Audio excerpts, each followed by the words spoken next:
ನಮಸ್ಕಾರ ವೀಕ್ಷಕರೇ, ಸಂತೋಷ ಸೂತ್ರ ಕಾರ್ಯಕ್ರಮಕ್ಕೆ ಸ್ವಾಗತ. ಭಾರತೀಯ ಸಂಸ್ಕೃತಿಯ ವಿದ್ವತ್ಪೂರ್ಣ ಅನಾವರಣವೇ ಸಂತೋಷ ಸೂತ್ರ. ನಾನು ದಿವ್ಯಶ್ರೀ.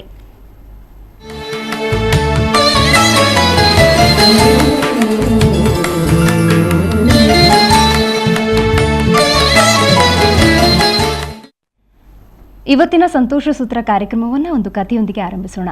ಒಬ್ಬ ಬ್ರಾಹ್ಮಣ ತನ್ನ ತಂದೆ ತೀರಿದಾಗ ಶ್ರಾದ್ದ ಮಾಡುವ ಸಂದರ್ಭದಲ್ಲಿ ಬೆಕ್ಕೊಂದು ಉಪಟಳ ಕೊಡ್ತಾ ಇತ್ತು ಅಂತ ಹೇಳಿ ಆ ಒಂದು ಬೆಕ್ಕನ್ನು ಒಂದು ಬುಟ್ಟಿಯಲ್ಲಿ ಹಾಕಿರ್ತಾನೆ.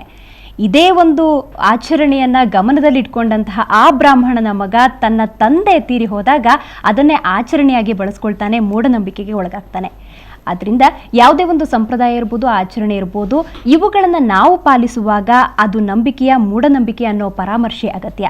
ಇದನ್ನು ನಾವು ಮೂಢನಂಬಿಕೆ ಅಂತ ಕರಿತೀವಿ. ಯಾವುದೇ ಒಂದು ನಂಬಿಕೆಗಳನ್ನು ನಾವು ವೈಜ್ಞಾನಿಕ ಮನೋಧರ್ಮದಲ್ಲಿ ತಪಾಸಣೆಗೆ ಒಳಪಡಿಸಿದಾಗ ಅದನ್ನು ನಾವು ಒಪ್ಪಿದಂತಹ ಸಂದರ್ಭದಲ್ಲಿ ನಾವು ಅದನ್ನು ನಂಬಿಕೆಗೆ ಅರ್ಹ ಅನ್ನಿಸ್ಕೋಬಹುದು. ಈ ಬಗ್ಗೆ ಮಾತಾಡಲಿಕ್ಕೆ ಇವತ್ತು ನಮ್ಮೊಂದಿಗಿದ್ದಾರೆ ವಿದ್ಯಾವಾಚಸ್ಪತಿಯಾದಂತಹ ಸಂತೋಷ್ ಗುರುಜಿಯವರು. ಅವರಿಗೆ ಕಾರ್ಯಕ್ರಮಕ್ಕೆ ಸ್ವಾಗತ. ಗುರುಜಿ, ಈಗಾಗಲೇ ಹೇಳಿದಂತೆ ಯಾವುದೇ ಒಂದು ಆಚರಣೆ ಇರ್ಬೋದು, ಸಂಪ್ರದಾಯ ಇರ್ಬೋದು, ಅಥವಾ ಯಾವುದೋ ಒಂದು ನಂಬಿಕೆ ಇರ್ಬೋದು, ಅದನ್ನು ನಾವು ವೈಜ್ಞಾನಿಕವಾಗಿ ತಪಾಸಣೆಗೆ ಒಳಪಡಿಸಿದಾಗ ಅದು ನಿಜ ಅಂತ ಗೊತ್ತಾದಾಗ ಮಾತ್ರ ನಂಬಲಿಕ್ಕೆ ಸಾಧ್ಯವಾಗುತ್ತೆ. ಈಗ ನಿವಾಳಿಸೋದಿರ್ಬೋದು, ಮನೆಯಲ್ಲಿ ಮುಂತ್ರಿಸಿದಂತಹ ತೆಂಗಿನಕಾಯಿ ಕಟ್ಟೋದಿರ್ಬೋದು, ಅಥವಾ ನಿಂಬೆ ಹಣ್ಣನ್ನು ಮುಂತ್ರಿಸಿಡೋದಿರ್ಬೋದು, ಈ ರೀತಿ ಒಂದು ಮಾಡೋದ್ರಿಂದ ಅದು ಪ್ರಭಾವ ಬೀರುತ್ತೆ ಅಂತ ಹೇಳ್ತೀರಾ. ಅದರ ಜೊತೆಗೆ ಅವುಗಳನ್ನು ಮಾಡೋದು ಹೇಗೆ ಅಂತ? ಈಗ ಒಂದು ಮನುಷ್ಯನ ಮನೋಸ್ಥಿತಿ ಮತ್ತು ದೇಹಸ್ಥಿತಿ ಇವೆರಡು ಸರಿಯಾಗಿತ್ತು ಅಂತಂದ್ರೆ ಅವನ ಜೀವನ ಸರಿಯಾಗಿ ನಡೆಯುತ್ತೆ ಅಂತ. ಈ ಭಾರತೀಯರು ಏನು ತಿಳ್ಕೊಂಡ್ರು ಅಥವಾ ಏನು ಕಂಡುಕೊಂಡ್ರು ಅಂತಂದರೆ, ಒಬ್ಬನ ಜೀವನ ಕರೆಕ್ಟಾಗಿ ನಡೀತಾ ಹೋಗಬೇಕು ಅಂತಂದರೆ ಅವನಿಗೆ ಆರೋಗ್ಯ ಸರಿಯಾಗಿರಬೇಕು. ಆರೋಗ್ಯಕ್ಕಿಂತ ಮಿಗಿಲಾಗಿರ್ತಕ್ಕಂಥ ಯಾವ ಸಂಪತ್ತೂ ಇಲ್ಲ ಅಂತ. ನೀವು ಎಷ್ಟೇ ಸಂಪತ್ತನ್ನು ಗಳಿಸಿ ಆರೋಗ್ಯವೇ ಇಲ್ಲ ಅಂತಂದ್ರೆ ಅದನ್ನು ನೋಡ್ಕೊಳ್ತಾ ಇರಬೇಕು, ಬಿಟ್ಟರೆ ಮತ್ತಿನ್ನೇನು ಅನುಭವಿಸ್ಲಿಕ್ಕೆ ಸಾಧ್ಯವಿಲ್ಲ. ಹಾಗಾಗಿ ಆರೋಗ್ಯವನ್ನು ಹೇಗೆ ಇಟ್ಕೊಳ್ಬೋದು ಅದಕ್ಕೆ ಬೇಕಾದಂಥ ರೀತಿಯಾದಂಥ ಸಂಪ್ರದಾಯಗಳನ್ನು ತಂದು ಇಟ್ಕೊಳ್ತಾ ಹೋದ್ರು ಅವರು. ಹಾಗಾದರೆ ಇದೇನಿದು ದೃಷ್ಟಿ ತೆಗೆಯೋದು, ಈ ನಿವಾಳಿಸೋದು, ತೆಂಗಿನಕಾಯಿ ಕಟ್ಟೋದು, ಇದರೊಳಗೆ ಏನು ಆರೋಗ್ಯ ಇದೆ ಅಂತ ಅನ್ನಿಸ್ಬೋದು. ಇಲ್ಲಿ ಮಾನಸಿಕವಾಗಿ ಒಬ್ಬ ವ್ಯಕ್ತಿಯನ್ನು ಬಲಿಷ್ಠನನ್ನಾಗಿ ಮಾಡಲಿಕ್ಕೆ, ಒಂದು ರೋಗವನ್ನು ಸಂಪೂರ್ಣವಾಗಿ ನಿವಾರಣೆ ಮಾಡ್ತಾ ಇದ್ದೀವಿ ಅನ್ನುವಂತಹ ಒಂದು ಕ್ರಿಯೆಯನ್ನು ನಾವು ಮನಸ್ಸಿನಲ್ಲಿ ತುಂಬಬೇಕು, ಧೈರ್ಯವಾಗಿ ತುಂಬಬೇಕು. ಆಗ ಈ ಥರನಾದಂಥ ಆ್ಯಂಟಿ ಡಿಪ್ರೆಸೆಂಟ್ ಟ್ಯಾಬ್ಲೆಟ್ಸ್ ಆಗಲಿ ಅಥವಾ ಬೇರೆ ಸೈಕ್ಯಾಟ್ರಿಕ್ ಟ್ಯಾಬ್ಲೆಟ್ಸ್ಗಳಾಗಲಿ, ಮೆಡಿಸಿನ್ಗಳಾಗಲಿ ಅಷ್ಟೊಂದು ಇರಲಿಲ್ಲ. ಇಲ್ಲದೇ ಇದ್ದಂತಹ ಸಂದರ್ಭದಲ್ಲಿ ಅವರನ್ನು ಏನು ಮಾಡಬೇಕಾಗಿತ್ತು, ಈ ರೀತಿಯಾದಂಥ ಒಂದು ಆಡಂಬರದ ಕೆಲವೊಂದು ವಿದ್ಯೆಗಳನ್ನು ನಾವು ಬಳಸಬೇಕಾಗಿತ್ತು. ಈಗ ನಿವಾಳಿಸಿ ಹೀಗೆಲ್ಲ ತೆಗೆದ ಮೇಲೆ ನೋಡಿ, ಈಗ ಕರೆಕ್ಟ್ ಆಯಿತು ನೋಡು, ಚಟ್ಪಟ ಅಂತಿದೆ ನೋಡು ಸೌಂಡು ಅಂತ ಕೇಳ್ತೀವಿ. ಈಗ ಹೌದು, ಮೆಣಸಿನಕಾಯಿ, ಉಪ್ಪು, ಸಾಸಿವೆನ ಹಾಕಿ ಚೆನ್ನಾಗಿ ನಿವಾಳಿಸಿ ನೋಡಿ, ನಿನಗಿದ್ದಂಥ ದೋಷ ಇದೆಲ್ಲ ಇತ್ತು, ಈ ಯಾರ್ದೋ ದೃಷ್ಟಿ ಅಥವಾ ಭೂತಬಾಧೆಯಿಂದ ಹಿಂಗಾಗಿತ್ತು ನೋಡೋದು ಹಾಕಿದ್ದೀನಿ ಅಂತಾನೆ. ಏನು ಚಟಪಟ ಅಂದ ತಕ್ಷಣ ಇವನು ಹೌದಲ್ವಾ, ಸುಮಾರು ಕಡಿಮೆ ಆಯಿತು ಅಂತ ಅನಿಸುತ್ತೆ. ಇದು ಒಂದು ಭಾಗದ ಮಾನಸಿಕವಾಗಿ ಯಾವುದೇ ಮೆಡಿಸಿನ್ ಇಲ್ಲದೆ ಧೈರ್ಯವನ್ನು ತಂದು ಕೊಡ್ತಕ್ಕಂಥ ಒಂದು ಚಿಕಿತ್ಸೆ ಅಷ್ಟೇ ಅಂತ ಅಂದ್ಕೊಂಡಿದ್ವಿ. ಆದರೆ ಡೇವಿಡ್ ವಾಗ್ನರ್ ಅನ್ನುವಂಥ ವಿಜ್ಞಾನಿ ಅವನೇನು ಮಾಡ್ದ, ಈ ಭಾರತೀಯ ಈ ನಂಬಿಕೆಗಳು, ಮೂಢನಂಬಿಕೆಗಳ ಬಗ್ಗೆ ಒಂದು ಸ್ಟಡಿ ಮಾಡ್ದ. ಈ ಸ್ಟಡಿ ಮಾಡಿದಾಗ ಈ ದೃಷ್ಟಿ ತೆಗಿತಕ್ಕಂಥದ್ದನ್ನೇ ಅವನು ಬಹಳ ಗಮನಿಸಿ ಅದರಿಂದ ಏನು ಲಾಭ ಇದೆ, ಒಬ್ಬ ವಿಜ್ಞಾನಿ, ಹೌದು ಯಾಕೆ ಇದನ್ನ ಮಾಡ್ಲಿಕ್ಕೆ ಸಾಧ್ಯತೆಗಳಿದೆ ಅನ್ನೋದನ್ನ ಕಂಡುಹಿಡ್ಕೊಂಡ. ನೋಡಿ, ಕೆಲವೊಂದು ಸಂದರ್ಭದಲ್ಲಿ ನಮ್ಮವ್ರು ಇದನ್ನ ಎಷ್ಟೋ ಜನ ವಿಜ್ಞಾನಿಗಳಿದ್ದಾರೆ ಅಂತ ಈ ದೇಶದಲ್ಲಿ ಹೇಳ್ತಾರೆ. ಸಾಧಾರಣ 1,00,000 ಜನ ವಿಜ್ಞಾನಿಗಳಿದ್ದಾರೆ ಅಂತಂದ್ರೆ ಅದರಲ್ಲಿ ಕೇವಲ 1,000 ಜನ ನಿಜವಾದಂಥ ಆವಿಷ್ಕಾರ ಮಾಡಿ ಒಂದಿಷ್ಟು ಕಂಡುಹಿಡಿಬೇಕು ಅಂತ. ಮತ್ತೆ 75% ವಿಜ್ಞಾನಿಗಳು ಅಂತ ಹೆಸರಿರ್ತಕ್ಕಂಥವ್ರು ಒಂದು 3-4 ವಿಜ್ಞಾನ ಪುಸ್ತಕ ಓದ್ಕೊಂಡು ವಿಜ್ಞಾನಿಗಳು ಹೇಳ್ತಕ್ಕಂಥವರೇ ಜಾಸ್ತಿ ಇವತ್ತು. ಆದರೆ ನಿಜವಾದ ವಿಜ್ಞಾನಿ ಏನು ಮಾಡ್ತಾನೆ ಅಂತಂದರೆ, ಇಷ್ಟು ವರ್ಷಗಳಿಂದ ಸಾಂಪ್ರದಾಯಿಕವಾಗಿ ಬಂದಿದೆ ಅಂತ ಅನ್ಬೇಕಾದ್ರೆ ಏನೋ ಒಂದು ಅಡಗಿದೆಯಾ ಏನೋ ಅದನ್ನು ಕಂಡುಹಿಡಿಬೇಕು ಅಂತ ಕಂಡುಹಿಡ್ತಾರೆ. ನಮಗೆ ಇಲ್ಲಿ ವಿಪರ್ಯಾಸ ಅಂತಂದ್ರೇನು, ಈ ಮೆಸ್ಮರ್ ಅನ್ನುವಂಥವನು ಸಹ ಈ ಹಿಪ್ನೋಟಿಸಮ್ ಅನ್ನೋದನ್ನು ಭಾರತದಲ್ಲಿ ನಾವೀಗ ವಶೀಕರಣ ಅಂತಾಗಲಿ ಅಥವಾ ಒಂದು ಮನಸ್ಸನ್ನು ಹಿಡಿದಿಟ್ಕೊಳ್ತಕ್ಕಂಥದ್ದು ಅಂತ ನಾವು ಏನು ಕರಿತೀವಲ್ಲ, ಆ ಒಂದು ಏನೋ ಸಂಮೋಹಿನಿ ವಿದ್ಯೆ ಅಂತೀವಲ್ಲ, ಇವುಗಳ ಬಗ್ಗೆನೇ ಆವಿಷ್ಕಾರ ಮಾಡಿ ಆ ಮೆಸ್ಮರ್ ಅನ್ನೋನು ಬಂದು ಕಂಡುಹಿಡ್ಕೊಂಡು ಹೋಗಿ ದೊಡ್ಡ ವಿಜ್ಞಾನಿ ಆಗ್ಬಿಟ್ಟ. ಆದ್ರಿಂದ ಅವನ ಹೆಸರೇ ಬಂತು ಮೆಸ್ಮರಿಸಮ್ ಅಂತ. ನಾವೀಗ ಏನ್ ಮೋಡಿ ಮಾಡ್ತೀಯಪ್ಪ ಅಂತ ತಕ್ಷಣ ಏನ್ ಮೆಸ್ಮರೈಸ್ ಮಾಡ್ತೀಯ ನಮ್ಮನ್ನ ಅಂತೀವಲ್ಲ, ಆ ಮೆಸ್ಮರ್ ಅನ್ನುವಂತ ವಿಜ್ಞಾನಿ ಹೆಸರು ಅದರೊಳಗೆ ಸೇರಲ್ಪಡ್ತು. ಅದೇ ರೀತಿಯಾಗಿ ಮೂಢನಂಬಿಕೆಗಳ ಬಗ್ಗೆ ಒಂದು ಇದನ್ನ ಮಾಡ್ತಾ ಬಂದಾಗ ಡೇವಿಡ್ ವ್ಯಾಗ್ನರ್ ಮತ್ತು ಗ್ಯಾಬ್ರಿಯಲ್ ಅನ್ನುವಂಥ ಗ್ಯಾಬ್ರಿಯಲ್ ಕಸಿನ್ಸ್ ಅಂತ ಇವರು ಏನು ಮಾಡಿದ್ರು, ಇದ್ರ ಬಗ್ಗೆ ಬಹಳಷ್ಟು ಸಂಶೋಧನೆಗಳನ್ನು ಮಾಡ್ಕೊತ ಬಂದರು. ಈ ಸಂಶೋಧನೆ ಯಾವ ರೀತಿ ಮಾಡಿದ್ರು, ನಾನು ಹೇಳಿದ ಒಂದು ಭಾಗ ಅಂತ ಅವ್ರು ಒಪ್ಕೊಂಡ್ರು. ಅಂದ್ರೆ ಅವರ ತೀರ್ಮಾನದಲ್ಲಿ ಬಂದಿತ್ತು, ಅವ್ರ ಪುಸ್ತಕದಲ್ಲಿ ಬರೆಯಲ್ಪಟ್ಟಿದೆ. ಈ ರೀತಿಯಾಗಿ ಮಾನಸಿಕವಾಗಿ ದೃಢಪಡಿಸಲಿಕ್ಕೆ ದೃಷ್ಟಿ ದೋಷಗಳನ್ನು ತೆಗೆಯುವಂಥದ್ದು ಒಂದು ಆಧಾರವಾಗುತ್ತೆ ಚಿಕಿತ್ಸಾ ರೂಪದಲ್ಲಿ. ಇನ್ನೊಂದು ರೂಪದಲ್ಲಿ ಹೇಗೆ ಅಂತಂದರೆ, ಈಗ ನಾವೆಲ್ಲ ನೋಡ್ತೀವಿ ಪ್ರಾಣಿಕ್ ಹೀಲಿಂಗ್ ಅಂತ ಒಂದು ಇದೆ.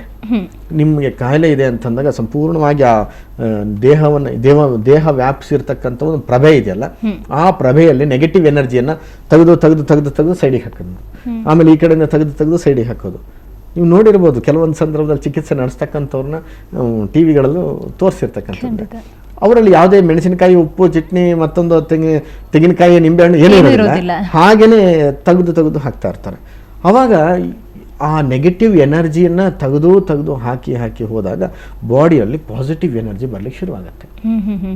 ಈ ಪ್ರಾಣಿಕ್ ಹೀಲಿಂಗ್ ಮಾಡ್ತಕ್ಕಂಥವ್ರು ಒಂದು ಸಾಧನೆ ಮಾಡಬೇಕು, ತನ್ನಲ್ಲಿ ಪಾಸಿಟಿವ್ ತರಂಗಗಳನ್ನು ಜಾಸ್ತಿಯಾಗಿ ಮಾಡ್ಕೊಳ್ತಕ್ಕಂಥ ಒಂದು ಚಿಕಿತ್ಸೆ ಇರಬೇಕು. ನೋಡಿ, ಇದಿಷ್ಟು ವೈಜ್ಞಾನಿಕ ಹಿನ್ನೆಲೆ. ಆದರೆ ನಮ್ಮ ಭಾರತೀಯರಿಗೆ ಹಿಂದೆ ಇಷ್ಟೆಲ್ಲ ಇದೆ ಹಿಂದೆ ಅಂತ ಪಾಪ ಅವ್ರಿಗೆ ಗೊತ್ತಿರಲಿಲ್ಲ. ಹಳ್ಳಿಯವರಿಗೆ ಹಿಂದೆ ನಮ್ಮ ಅಜ್ಜಿ ಮಾಡ್ತಾ ಇದ್ರು, ಆದರೆ ನಾವು ಮಾಡ್ತಾ ಇದ್ದೀವಿ, ಅವ್ರ ಅಜ್ಜಿ ಮಾಡ್ತಿದ್ರು, ಆದರೆ ನಮ್ಮ ಅಜ್ಜಿ ಕಲ್ತಿದೆ. ಈ ರೀತಿಯಾಗಿ ನಡ್ಕೊಂಡು ಬರ್ತಾ ಹೋಯ್ತು. ಅಲ್ಲಿಯೂ ಸಹ ದೃಷ್ಟಿಯನ್ನು ತೆಗೆಯುವಂಥವ್ರು ಎಲ್ರಿಗೂ ಆಗ್ತಿರ್ಲಿಲ್ಲ. ದೃಷ್ಟಿ ತೆಗಿಲಿಕ್ಕೆ ಇಂಥವ್ರ ಕೈಗುಣನೇ ಬೇಕು ಅಂತ ಹೇಳೋರು. ನೋಡಿ, ಇಂಥ ಕಾವೇರಿ ಅಜ್ಜಿ ಅಂತ ಒಂದು ಅಜ್ಜಿ ಇತ್ತು, ಆ ಅಜ್ಜಿ ದೃಷ್ಟಿ ತೆಗಿತು ಅಂದರೆ ಬಹಳ ಚೆನ್ನಾಗಾಗತ್ತೆ ಅಂತ. ಅಂದರೆ ದೃಷ್ಟಿ ಕೆಲವರು ಕರ್ಸ್ಕೊಳ್ತಿದ್ರು ಯಾವುದ್ಯಾವುದೋ ಅಜ್ಜಿಯರನ್ನ ಅಥವಾ ಯಾವುದೋ ಒಂದು ವ್ಯಕ್ತಿಗಳನ್ನು ಅಂತ. ನಾನು ಇದು ವೈಯಕ್ತಿಕವಾಗಿ ನಾನು ಇದಕ್ಕೆ ಸಾಕ್ಷಿ. ಯಾಕೆಂತಂದರೆ ಎಷ್ಟೋ ಕಡೆ ಕಾರ್ಯಕ್ರಮಗಳಿಗೆ ಹೋಗಿ ಬಂದ ತಕ್ಷಣ ಸಿಕ್ಕಾಪಟ್ಟೆ ಸುಸ್ತಾಗಿ ಜ್ವರ ಬಂದಂಗೂ, ಜ್ವರನೂ ಇರಲ್ಲ, ಮೈಕೈ ನೋವು ಅಂತೇಳಿ ಮೈಕೈ ನೋವು ಬಹಳ ಒಂದು ರೀತಿ ಸುಸ್ತು ಇದ್ದಂತಾಗ ನಮ್ಮ ಭಾರಿ ಒಬ್ರು ಆತ್ಮೀಯರೊಬ್ರು ಇದ್ದಾರೆ, ಬೋಪಯ್ಯ ಅವರು ಅಂತ. ಅವರು ಸೆಂಟ್ರಲ್ ಗೌರ್ಮೆಂಟ್ ಎಂಪ್ಲಾಯೀಸ್. ಅವರು ಏನು ಮಾಡ್ತಿದ್ರು, ಒಂದು ಬಾಂಡ್ಲಿ ಒಳಗಡೆ ಈ ಇಡ್ಲುಗಳನ್ನೆಲ್ಲ ಇಟ್ಬಿಟ್ಟು ಮೆಣಸಿನಕಾಯಿ ಮತ್ತು ಉಪ್ಪು ಇವುಗಳನ್ನೆಲ್ಲ ತಂದು ಒಂದು ನಿವಾಳಿಸ್ಬಿಟ್ಟು ಇದನ್ನು ತೆಗೆದು ನನಗೆ ಇವತ್ತಿಗೂ ಮಾಡ್ತಾರೆ ಅಪರೂಪಕ್ಕೆಲ್ಲಾದರೆ. ಅದನ್ನು ಮಾಡಿದ ತಕ್ಷಣ ವಿತೌಟ್ ಟ್ಯಾಬ್ಲೆಟ್ ಅಷ್ಟು ಒಂದು ರಿಲೀಫ್ ಸಿಗುತ್ತೆ.